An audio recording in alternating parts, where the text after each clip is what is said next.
তোকে মারার চেয়ে মরা সহজ পিচ্চি। শক্ত ঢোক গিলতেই চোখ দুটো আলতো করে বুজে এসেছে রুড মানবের। রিভলভারের সরু ছিদ্রে প্রবেশ করেছে তার রুক্ষ তর্জনী। ধীরে ধীরে বাঁক নিচ্ছে আঙুলের নরম হাড়। নির্দয় মানবের হৃদস্পন্দনের গতি হয়েছে জোরালো। শুট, এই হলো বলে। আর অমনি একখানা নরম তুলতুলে হাত এসে আচানক আঁকড়ে ধরল রুড মানবের রুক্ষ হাত। তৎক্ষণাৎ থমকায় মুগ্ধ। ট্রিগারের সরু ছিদ্র হতে আঙুলখানা তার সরে গেল মুহূর্তেই। বলিষ্ঠ দেহখানা খানিক স্থির হতেই যুবকের কর্ণকুহরে ভেসে এলো সপ্তদশীর উচাটন ভরা কণ্ঠ। আরে, এ কি করছেন আপনি? মাথার পাশে বন্দুক ঠেকিয়ে রেখেছেন কেন? সপ্তদশীর এহেন হুটহাট ভরকানো কণ্ঠে আলগোছে অক্ষিপুটের পর্দা সরালো মুগ্ধক। দাউ দাউ করে জ্বলতে থাকা অনলে এক পশলা বৃষ্টি নামার ন্যায় মুহূর্তে স্থবির হলো তার সকল ভঙ্গুরতা। কাঁধ দুটোতে ভর করল একরাশ বাধ্যতা। যুবক কেমন বাধ্য বালকের ন্যায় তখনই নিজের মাথার পাশ থেকে বন্দুকখানা নামিয়ে এনে আলগোছে রাখল মেঝেতে। অতপর মুখাব্বয়ে একরাশ তুষ্টি নিয়ে ঘাড় বাঁকিয়ে পেছনে তাকাতেই খানিক ঝটকা খেল নির্দয় মাফিয়া বিস্ট। সম্মুখেই উদ্বেগ নিয়ে বসে আছে সপ্তদশী। তার অর্ধোন্মুক্ত নারিকায়া যেন চোখ ধাঁধিয়ে দিচ্ছে রুড মানবের। মাখনের ন্যায় মসৃণ বদনে কেবল আটছাট হয়ে আটকে আছে একখানা কালো রঙা অন্তর্বাস। হুটহাট ঘুম ভেঙে উঠে বসায় তার গায়ের এক পাশ উন্মুক্ত। সেখান হতে সরে গিয়েছে ব্ল্যাঙ্কেটের আবরণ। অথচ বোকা মানবের সেদিকে থোড়াই খেয়াল আছে। সে তো উদ্বিগ্ন। চোখ দুটোতে একরাশ চিন্তার ছাপ ফুটিয়ে কপাল কুঁচকে চেয়ে আছে মানবের পানে। এদিকে নির্দয় মাফিয়া বিস্ট থমকেছে। নিজের বেহায়া চোখ দুটোকে বড্ড টানা হেঁচড়া করছে যুবক। সরাতে চাইছে অন্যত্র। অথচ কাণ্ড দেখো। বেহায়া চোখ দুটো যেন আজ বড্ড অবাধ্য।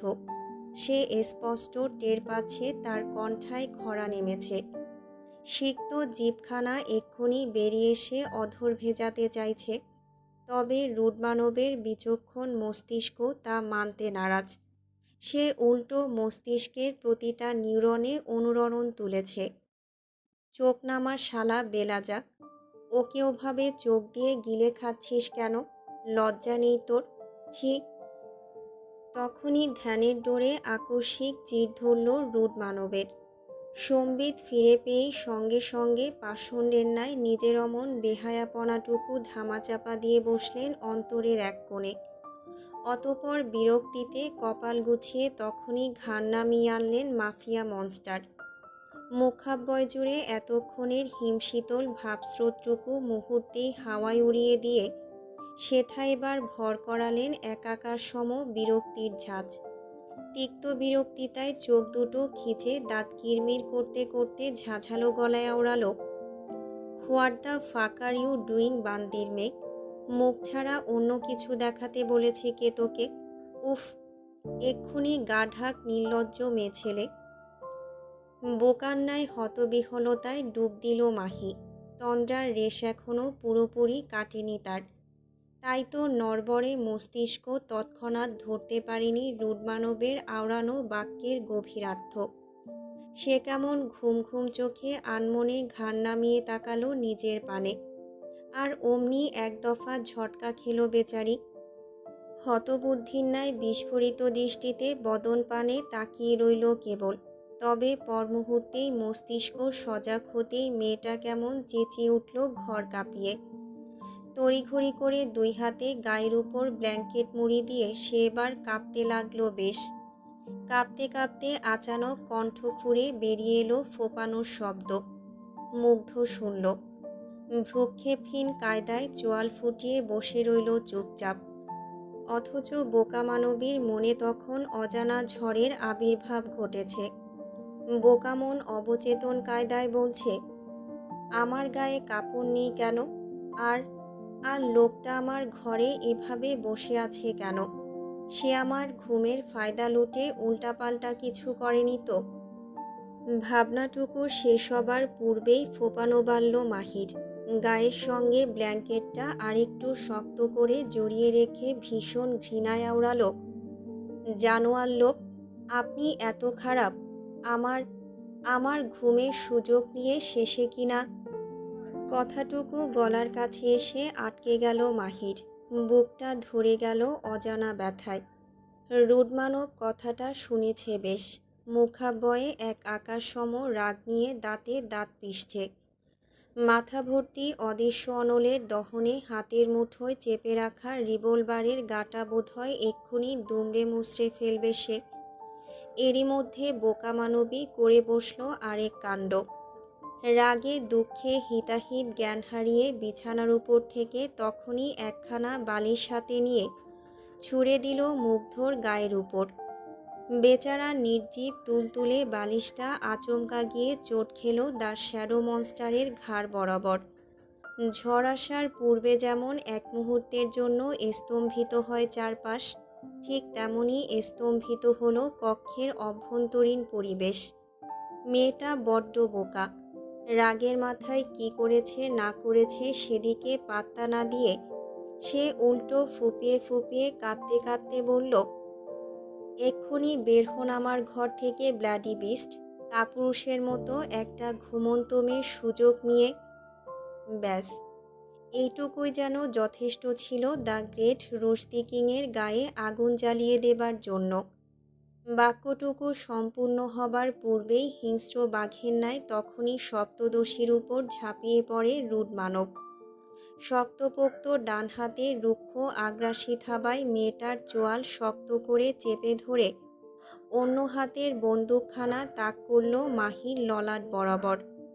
এহেন অতর্কিত আক্রমণে ভরকায় মাহি। ছলকে ওঠে তার হৃৎপিণ্ড। সুদর্শনের রাগের তোড়ে লাল হয়ে যাওয়া মুখ, শক্ত চোয়ালের থরথর কম্পন, দাঁতের সনে দাঁতের রুক্ষ ঘর্ষণে উৎপন্ন হওয়া কটমট শব্দ, সবটা পূর্ণরূপে অবলোকন হওয়া মাত্রই অলক্ষ্যে ঢোক গিলল মাহি। বজ্রকণ্ঠের ধমক শোনার জন্য নিজেকে প্রস্তুত করার পূর্বেই তার কর্ণকুহরে ভেসে এলো মাফিয়া বিস্টের হিংস্র গর্জন। যত গালি দেবার দেখ, আই ডোন্ট কেয়ার, বাট চরিত্র নিয়ে কথা বলতে এলে একদম জিহ্বা টেনে ছিঁড়ে ফেলবো জানোয়ারের বাচ্চা। সবাইকে নিজের জানোয়ার বাপের মতো মনে করিস? বাবার উপর কথা উঠতেই তেলে বেগুনে জ্বলে উঠল মাহি। সপ্তদর্শীর ক্ষুদ্র বদনখানায় হুট করেই নেমে এলো একাকার সম শক্তি। সে কেমন এক ঝটকায় রুডমানবের হাতখানা সরিয়ে দিল নিজের চোয়াল থেকে। নয়ন দুটোই ক্ষুব্ধতা লেপ্টে কঠিন গলায় বলে ওঠে, খবরদার, কথায় কথায় আমার আব্বুকে গালমন্দ করবেন না। সে আর যাই হোক আপনার মতো বিস্ট না। তখনই কপালের চামড়ায় আরও কয়খানা ভাঁজ দৃশ্যমান হলো মুগ্ধর। রাগের পারদ তরতর করে বেড়ে গেল বহুগুণ। সে এবার আচমকাই আঁকড়ে ধরল মাহির সুকোমল রাজহংসীর ন্যায় সুদীর্ঘ কণ্ঠনালী। অতপর এক ঝটকায় মেয়েটার ক্ষুদ্র মুখখানা নিজের মুখের বড্ড কাছে এগিয়ে এনে হিসহিসিয়ে শুধালো, ও রিয়েলি বান্দির মেয়ে? কতটুকু চিনিস তুই তোর বাপকে? তোর জন্মের আগে থেকে তোর বাপের সব নারী নক্ষত্র আমার জানা। তোর বাপ একটা ব্লাডি বাস্টার্ড, একটা রেপিস্ট জানোয়ারের বাচ্চা। কথাটুকু কর্ণকুহরে পৌঁছাতেই থমকালো মাহি, থমকালো তার ক্ষুব্ধ দৃষ্টি। আনমনে কমে গেল দৈহিক মোচড়। মায়াবী হরিণী চোখ দুটোর কোটরে জমল এক সমুদ্র নোনা জল। কেউ বুঝি মাত্রই মেয়েটাকে ছুঁড়ে ফেলল হতবাকতার সাগরে। সে জানত নির্দয় মাফিয়া মনস্টার তাকে উঠিয়ে এনেছে শত্রুতার বশে। সে জানত বিস্টের শত্রুতা তার বাবার সঙ্গে। তবে কি সেই শত্রুতা, তা যে এখনও অজানা সপ্তদশীর। মুগ্ধের এহেন কপটহীন বাক্যে অন্তরে ঝড় বইছে মাহির।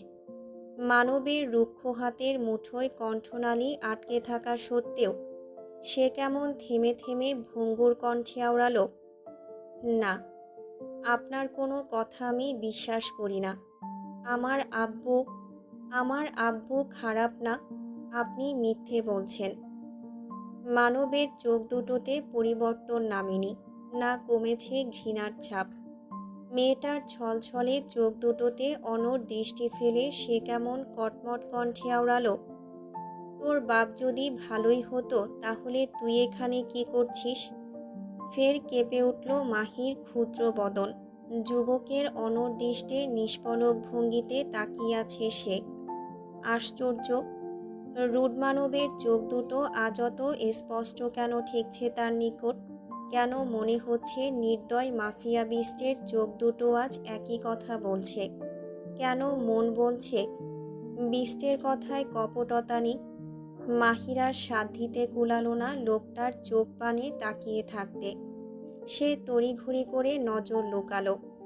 কম্পিত কণ্ঠে পাল্টা উত্তরে বলল, বিশ্বাস করি না আমি আপনাকে, বিশ্বাস করি না আপনার কোনো কথা। আমার আব্বু খারাপ নয়।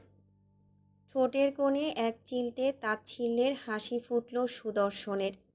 মেয়েটার পানে নিষ্পলক দৃষ্টি বজায় রেখে তাচ্ছিল্যের ভঙ্গিতে এক ঝটকায় ছেড়ে দিল মেয়েটার কণ্ঠনালী। অতঃপর নিজ উদ্যোগে মধ্যাকার দূরত্ব বাড়িয়ে অনীহা মিশ্রিত কণ্ঠে বলল, রক্ত তো রক্তের কথাই বলবে। শত হলেও সাপের ওরসে কোনোদিন ভালো মানুষ জন্মায় না। সপ্তদশী সর্বাঙ্গে ঝঙ্কার তুল্য কথাটা হতবম্বতায় ডুবিয়ে দিয়ে গেল তাকে। রুডমানব ঘর ছেড়েছে, অথচ মেয়েটাকে দেখো, সে কেমন দ্বিধাদ্বন্দ্বে জড়িয়েছে। মন বলছে রুডমানবের মুখ নিঃসৃত প্রতিটা বাক্য সত্যি, অথচ মস্তিষ্ক বলছে আব্বু ভুল নয়। এ যে এক মহা পরীক্ষা মেয়েটার জন্য। এবার কাকে বিশ্বাস করবে সে? Beep beep beep. বিটরেটের মনিটরের পর্দায় স্পষ্ট নাচছে হৃদস্পন্দনের হার। শীতাতপ নিয়ন্ত্রিত কেবিনের নির্জীব বিছানায় শুয়ে আছেন মধ্যবয়স্ক তায়েব এহসান। তার উন্মুক্ত বক্ষে আটকে আছে বেশ কিছু তারীয় সংযোগ। ডান হাতে পড়ে আছে ক্যানোলা, মুখে অক্সিজেন মাস্ক।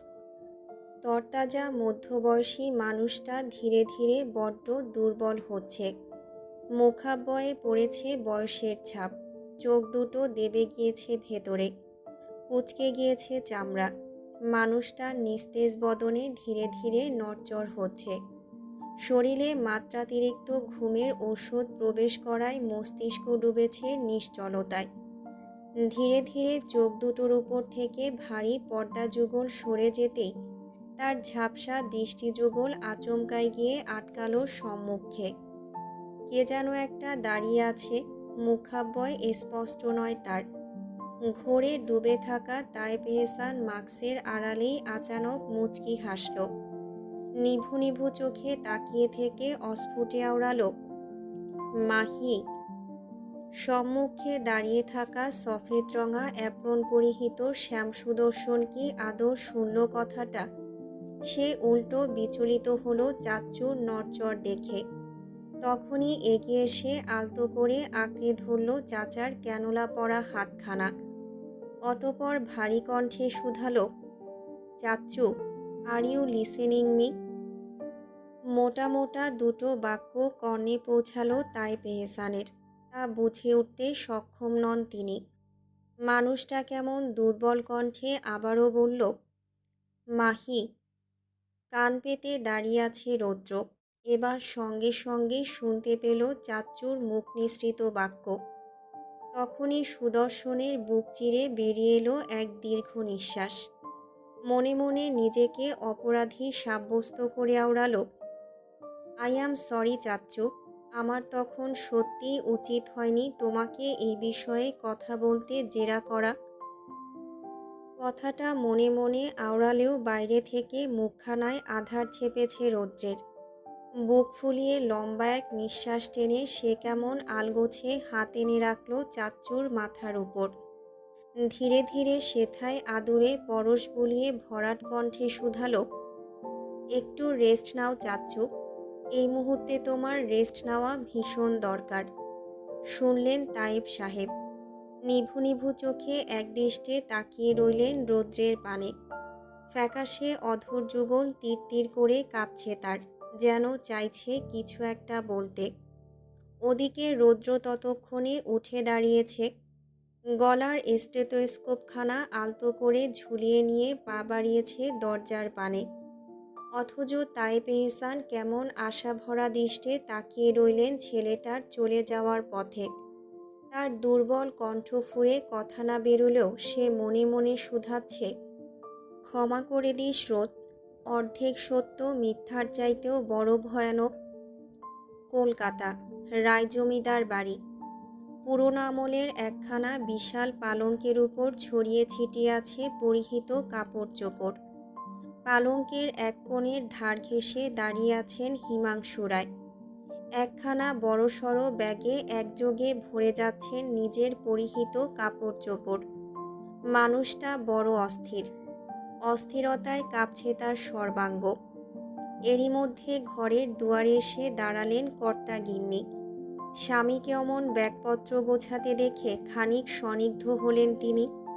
তখনই কুঞ্চিত দৃষ্টে ঘরে প্রবেশ করে গমগমে গলায় জিজ্ঞেস করলেন, হ্যাঁ গো, কি করছো তুমি এসব? হঠাৎ ব্যাগ গোছাচ্ছ যে, কোথাও নেমন্ত্রণ পেয়েছো নাকি? তৎক্ষণাৎ জবাব দিলেন না হিমাংশু রায়।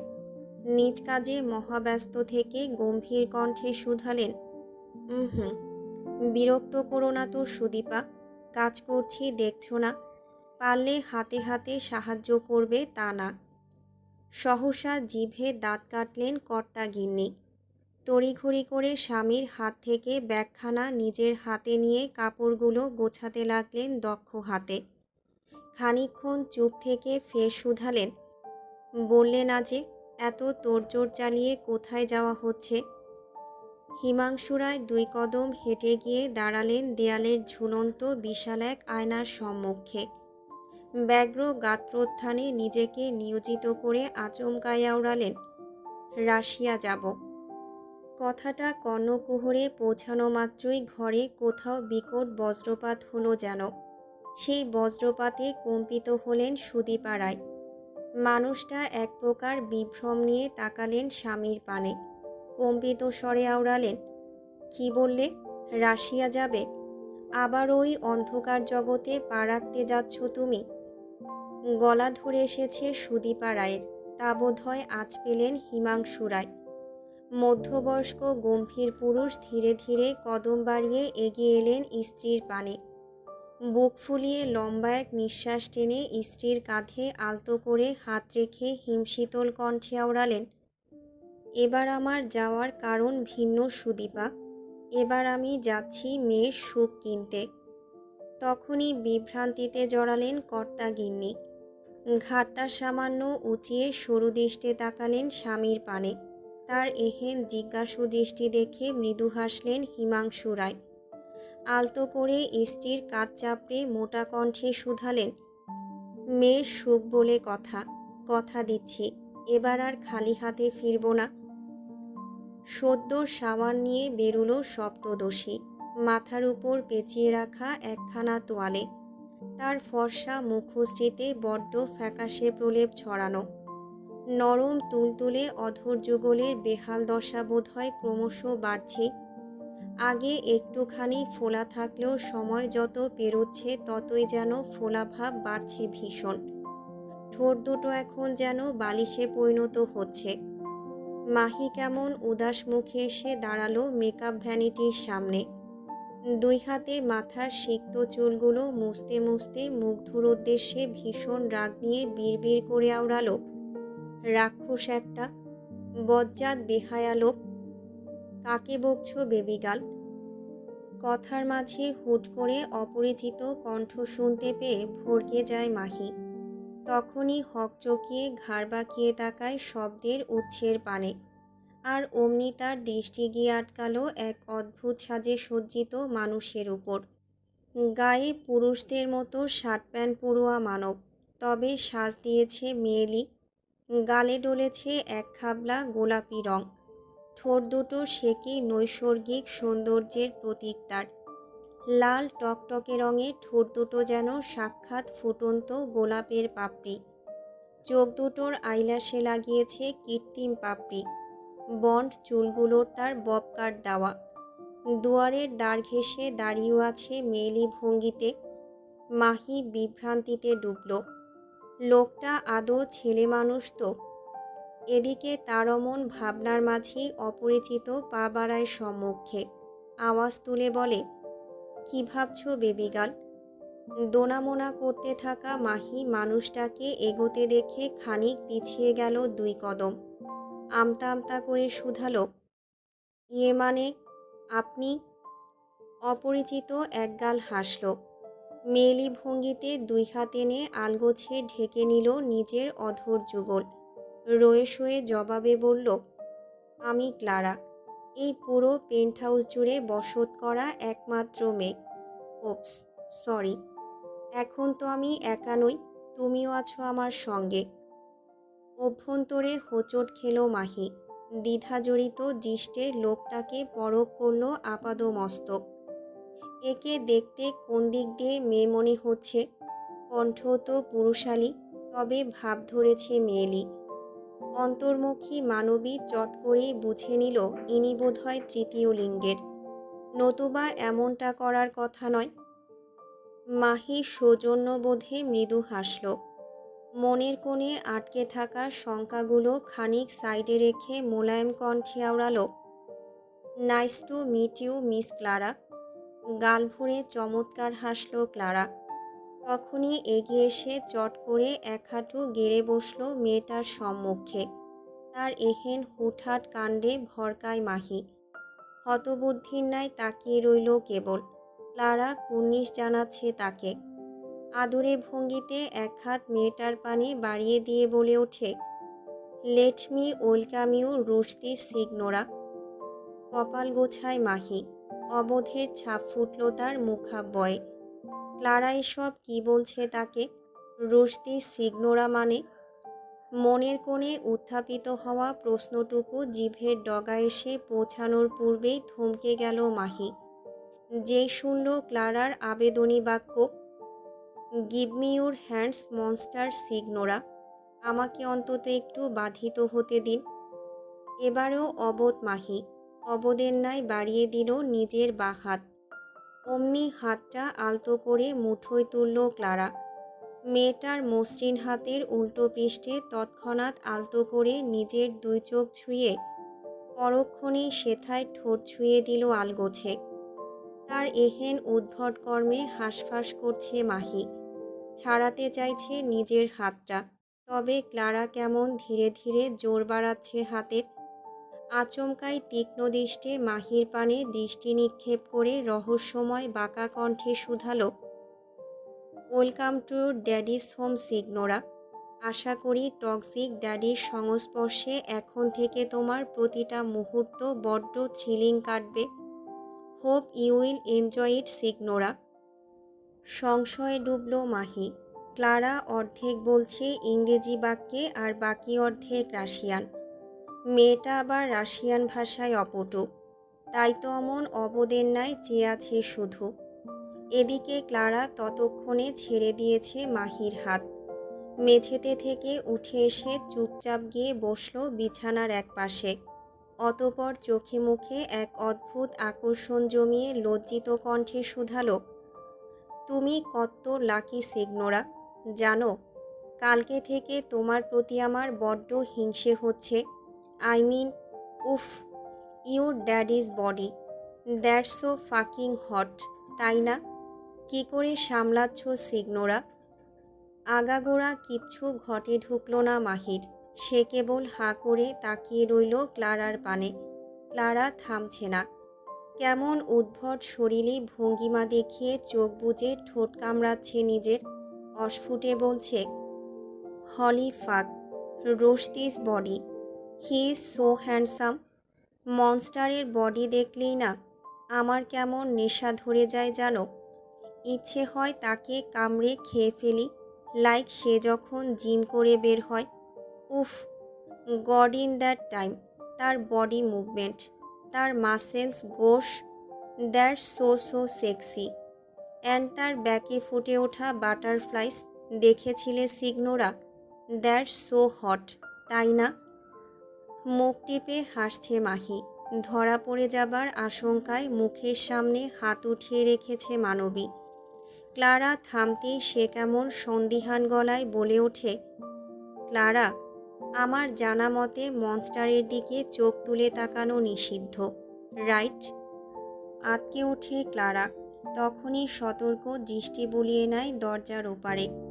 পরপরই মাহির পানে করুণ দৃষ্টি নিক্ষেপ করে মিনমিনে স্বরে বলে, প্লিজ এ কথা কাউকে বলো না সিগনোরা, না হলে মনস্টার আমার গর্দান নেবে। বাট আমি কি করব বলো?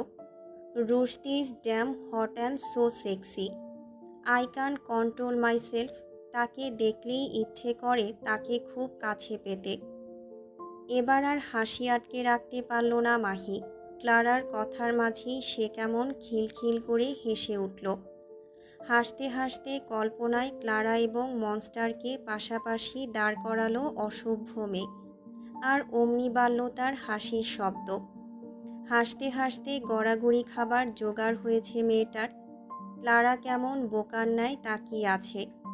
খানিকক্ষণ চুপ থেকে আচানক ঠোঁট ফুলিয়ে বলে ওঠে, তুমি হাসছো কেন সিগনোরা? হাসি এখনও চলমান মাহির।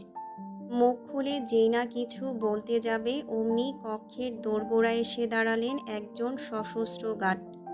লোকটা এসেই নতমুখে কুর্নিশ জানালেন, ভরাট কণ্ঠে বলে উঠলেন, হোলা সিগনোরা, মনস্টার ইজ কলিং ইউ। তখনই হাসিটা গলার কাছে আটকে গেল মাহির। বুকটা মুচড়ে উঠল অজানা কারণে। সে কেমন থতমত কণ্ঠে পরক্ষণেই জিজ্ঞেস করল, কেন? উত্তর নেই গার্ডের মুখে। বোধহয় এর চেয়ে বেশি কথা বলতে গেলেই গর্দান যাবে তার। মাহি দোটানায় পড়ল যেন। ঠায় দাঁড়িয়ে থেকে হাত কসলাতেই ক্লারা সতর্ক কণ্ঠে বলে ওঠে, তাড়াতাড়ি যাও সিগনোরা, মনস্টার একটা কথা রিপিট করতে পছন্দ করে না।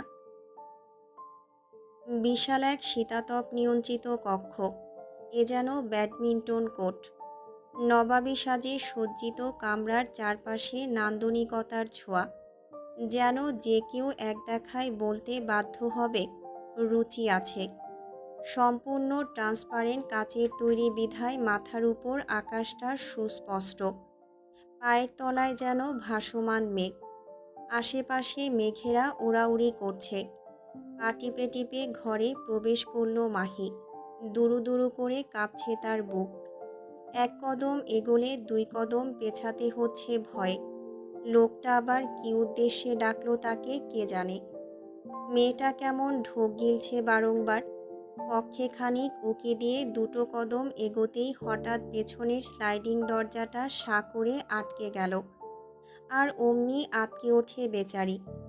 তৎক্ষণাৎ পিছিয়ে এসে দরজা খুলতে গেলেই কক্ষ থেকে ভেসে আসে রুড মানবের ভারী কণ্ঠ, কাম ইনসাইড সিগনোরা। শুকনো ফাঁকা ঢোক গিলল মাহি। পা দুটো যেন আটকে গিয়েছে তার। থরথর করে কাঁপছে সর্বাঙ্গ। মেয়েটা এভাবেই এগোচ্ছে। ভয়ে ভয়ে বেশ কিছুটা পথ এগোতেই হুট করে তার দৃষ্টি আটকালো অদূরের বিশাল এক গোলাকার ঝুলন্ত বেডের পানে, যেথায় উদম গায়ে উবু হয়ে শুয়ে আছে মাফিয়া বিস্ট। ভরকায় মাহি। অভ্যন্তরীণ ভয় ডরে কাবু রেখে আমতা আমতা স্বরে বলে, কেন ডেকেছেন? তৎক্ষণাৎ জবাব আসেনি মুগ্ধর কাছ থেকে। উল্টো বাহাতটা সামান্য উঁচিয়ে যুবক দুই আঙ্গুল পর ইশারায় নিঃশব্দে মেয়েটাকে কাছে ডাকল। মাহি পড়ল বিপাকে। ঘরের দরজা আটকে গিয়েছে। এই মুহূর্তে লোকটার কথা না শোনা মানে নিজের পায়ে নিজেরই কুড়াল মারা। তাই তো ভয়াল শব্দদোষী কাপা কাপা কদমে এগোলো। বিছানার ধার ঘেঁষে এসে দাঁড়াতেই যুবক রাশভারী কণ্ঠে আদেশ ছুড়ল, কাছে আয়। কপাল কুঁচকায় মাহি। ভয়ডর ভুলে খানিক বিরক্ত হলো মেয়েটা। নীরবে পা বাড়িয়ে এগিয়ে এসে দাঁড়ালো যুবকের হাঁটুর কাছে। এতেও বুঝি হলো না মুগ্ধর।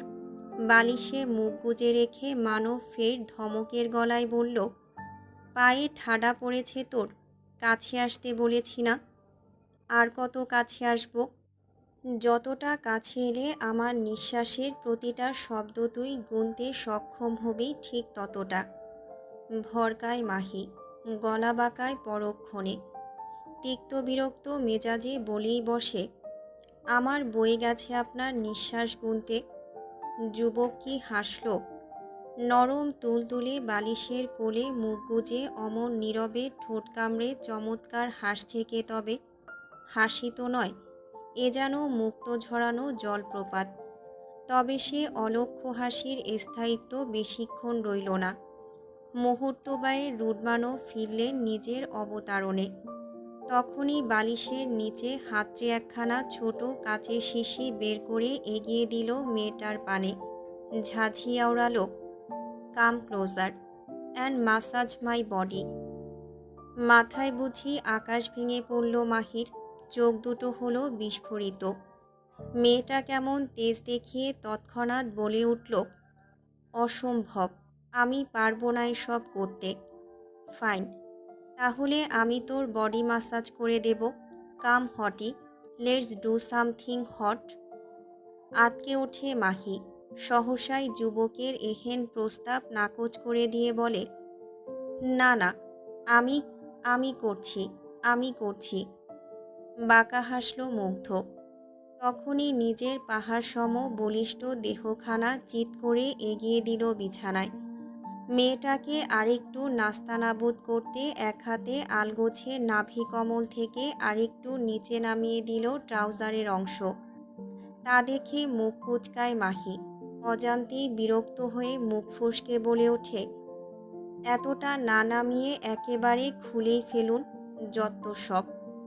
তরাক চোখ খুলল মুগ্ধ। মুখাবয়ে একরাশ দুষ্টুমি লেপ্টে ঠোঁটের কোণে ফোটালো বাঁকা হাসির রেশ। পরপরই ইচ্ছে করে ট্রাউজারের আগাটা আরেকটু নামাতে নামাতে ভাবলেশীন ভঙ্গিতে বলল, oh really, you wanna be wild? দাঁড়া দাঁড়া, আমি আবার খোলাখুলি থাকতে বেশি প্রেফার করি। তুই যেহেতু বললি। মুখ ফসকে বলে বসা কথাটার পরিপ্রেক্ষিতে এমন কিছু ঘটবে তা যেন ধারণার বাইরে ছিল মাহির। মেয়েটা তৎক্ষণাৎ দুই হাতে চোখ ঢাকল নিজের। লজ্জিত কণ্ঠে আওড়ালো, একটু তো লজ্জা করুন নির্লজ্জ লোক। নির্লজ্জদের আবার কিসের লজ্জা? এহেন জবাবে মৌন মাহি। খানিকটা স্থির হতে যাবে তার আগেই পাতলা কোমর বরাবর অনুভূত হলো এক হ্যাঁচকা টান। এহেন অতর্কিত আক্রমণের তাল সামলাতে না পেরে মেয়েটা কেমন হুমড়ি খেয়ে পড়ল মুগ্ধর উন্মুক্ত লোমহীন পেটানো বক্ষ ভাঁজে। ঘটনার আকস্মিকতায় হকচকানোর সময় অবধি পায়নি বেচারি। তবে মুখ বরাবর যুবকের উষ্ণ নিঃশ্বাসের ছোঁয়াগুলো স্পষ্ট অনুভব করছে সে। নাকের সরু ছিদ্র দিয়ে ঢুকছে পুরুষালী দেহের সঙ্গে পারফিউমের মিলেমিশে তৈরি হওয়া এক অদ্ভুত সুঘ্রাণ। তার কাপত্রয়ী চোখ দুটো নিজেদের পর্দা সরালো রয়ে শোয়ে। আর অমনি তারা আটকালো যুবকের বাদামি চোখ দুটোর অতল সমুদ্রে। মুহূর্তেই থমকায় সে, হারায় এক মুহূর্তের জন্য সপ্তদশী সুশ্রী গৌরবর্ণা মুখ, যার মায়ায় থমকেছে রুড মানব। মেয়েটার মুখের উপর এসে আশ্রে পড়া চুলগুলো নিজ উদ্যোগে আলতো করে কানের পিঠে গুজে দিচ্ছে নির্দয় মাফিয়া বিস্ট। আচানক অতি হিমশীতল কণ্ঠে শুধালো, মানুষের সবচেয়ে বড় দুর্বলতা কি জানিস? তাদের মানবিকতা। যার মনে যত বেশি মায়া সে তত বেশি দুর্বল। সপ্তদশীরাজ কি হলো কে জানে, সে আজ বিরক্ত হলো না। উল্টো এক অদ্ভুত ভঙ্গিতে বিচক্ষণতার সঙ্গে জবাবে বলল, আর সেই মানবিকতা কারোর মধ্যে না থাকলে সে নিঃসন্দেহে হিংস্র পশু, ঠিক যেমনটা আপনি। মাফিয়া বিস্ট অবাক হয়নি, কেবল মুগ্ধতার দৃষ্টিতে তাকিয়ে আছে মেয়েটার চোখের পানে। আবেগে প্রশ্ন ছুড়ল, আমি হিংস্র পশু নন কি? মাহি আজ বড় বুদ্ধিমতী। তার এহেন পাল্টা প্রশ্নে থমকায়নি রুড মানব। সে উল্টো অদ্ভুত শান্ত কণ্ঠে শুধালো, হয়তো, তবে হিংস্র পশুদের কি হৃদয় থাকে? থাকে বইকি। না থাকলে সে জিভ থোড়াই হতো। কপালের চামড়ায় শিথিলতা বাড়ল মুগ্ধর। অজানা কারণে সন্দিহান কণ্ঠে জিজ্ঞেস করল, তাহলে আমারও কি হৃদয় আছে? মাহিরাজ কি হয়েছে? সে কেমন মৃদু হেসে আলতো করে হাত ছোঁয়ালো রুডমানবের বুকের বাঁ পাশে। অতপর মুগ্ধর চোখ দুটোতে গভীরভাবে ডুব দিয়ে আওড়াল, হয়তো। তবে সেই হৃদয়ে কনক্রিট জমেছে, প্রতিশোধার হিংস্রতার কনক্রিট।